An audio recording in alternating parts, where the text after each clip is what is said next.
भारत के इतिहास में साहित्य और कला का बहुत बड़ा महत्व रहा है।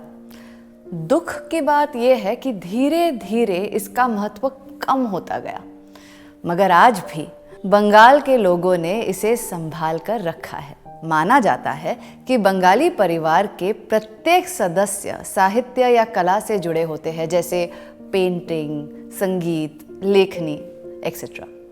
हम होंगे कामयाब, हम होंगे कामयाब, हम होंगे कामयाब एक दिन।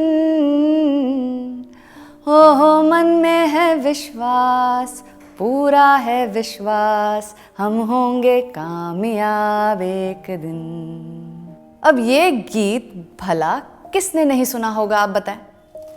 बच्चों को छोटी सी उम्र में ही ये गीत सिखाया जाता है।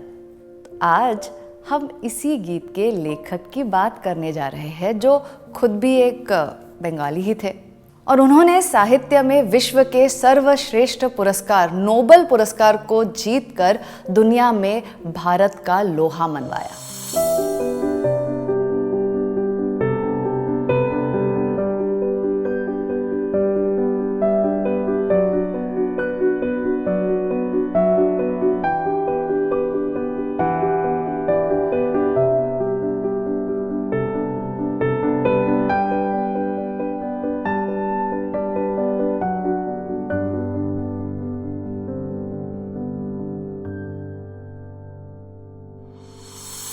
मैं हूं आपकी अपनी कहानीकार महक मिर्जा प्रभु। आपका स्वागत करती हूं हमारे brand new series an ode to the Indian poets में, जिसमें हम आपको ले चलते हैं कवियों और शायरों के जीवन के सफर पर। आज हम बात करने जा रहे हैं हमारे राष्ट्रगान जन गण मन के लेखक श्री रविंद्रनाथ टैगोर जी की। रविंद्रनाथ ठाकुर का जन्म 7 मई 1861 को कोलकाता में हुआ था। उनके पिता का नाम देवेंद्रनाथ टैगोर और माता का नाम शारदा देवी था। इनके पिता एक धार्मिक दार्शनिक और ब्रह्मो समाज के धार्मिक आंदोलन के संस्थापकों में से एक थे। ये कुल 13 भाई बहन थे, जिनमें से हर कोई किसी न किसी कला या साहित्य में निपुण थे।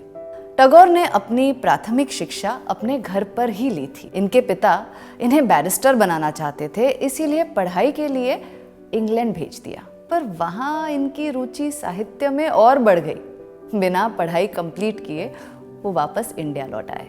1883 में इनका विवाह मृणालिनी जी से हुआ।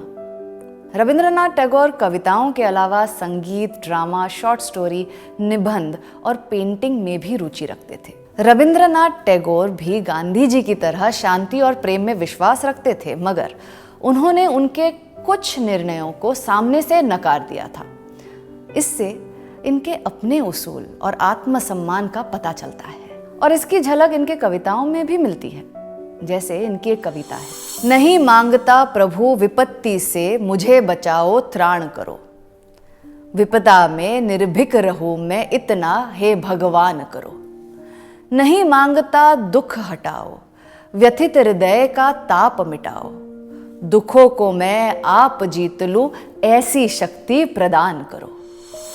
इस कविता के माध्यम से उन्होंने भगवान से बस यही प्रार्थना की है कि हे प्रभु, मैं ये नहीं कह रहा कि आप मुझे सारे दुखों से बचा लो, आप मुझे बस इतनी शक्ति देना कि मेरा हौसला बना रहे और अपने आखिरी सांस तक अपने परेशानियों पर विजय पाने को मैं डटा रहूं। इनकी एक और बहुत खूबसूरत कविता है जो हर किसी को सुननी चाहिए जब उसे लगे कि वो अकेला हो गया है।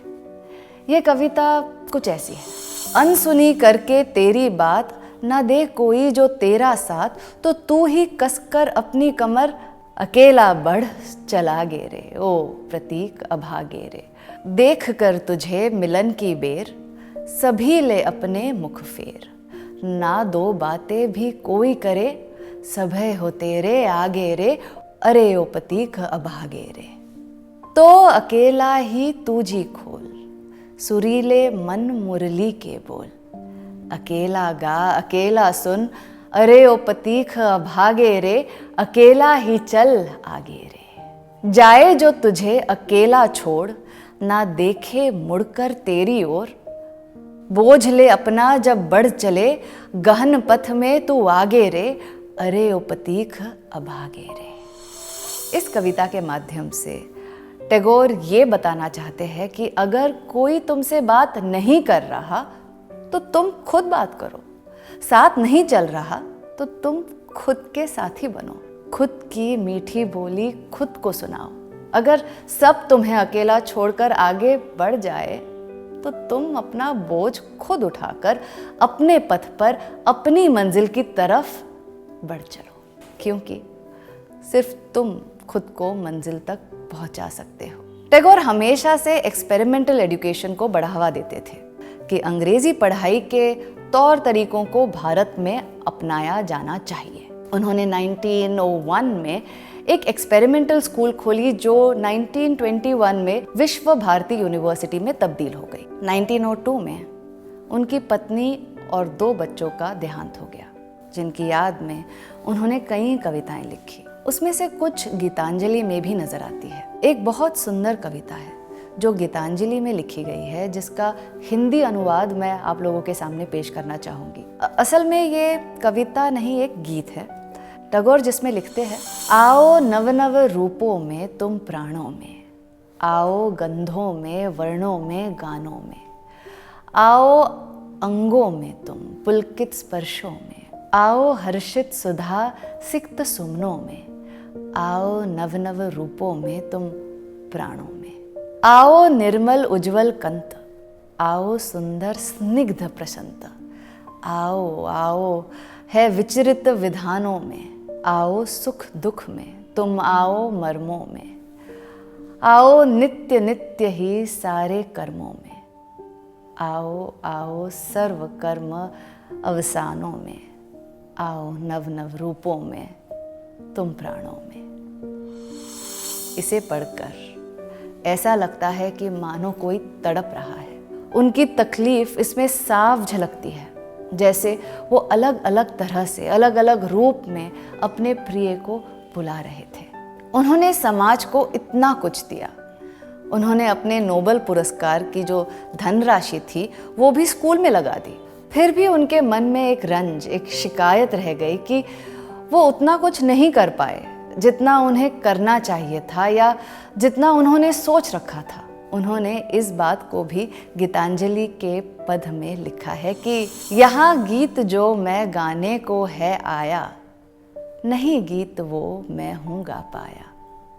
आज तलक स्वर ही साधा है मैंने, केवल कुछ गा लेना ही है चाहा।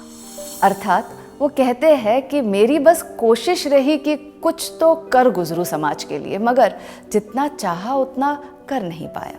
1915 में टैगोर जी को नाइटहुड का अवार्ड मिला, मगर 1919 में हुए जलियांवाला बाग हत्याकांड के बाद उन्होंने इसे वापस कर दिया।